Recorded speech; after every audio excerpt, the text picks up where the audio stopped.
जानकी रघुवीर नयन चकोर चन्दिनी वल्लभा प्रिय प्राणकी तव कञ्ज पदम करन्द स्वादित योगी जनमन अलिकिये करिपान गिरत हियानहि निर्वाण सुख आनत हिये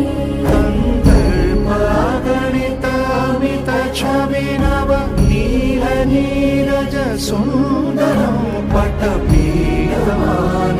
दलितरुचिषु नौमि जनकसुता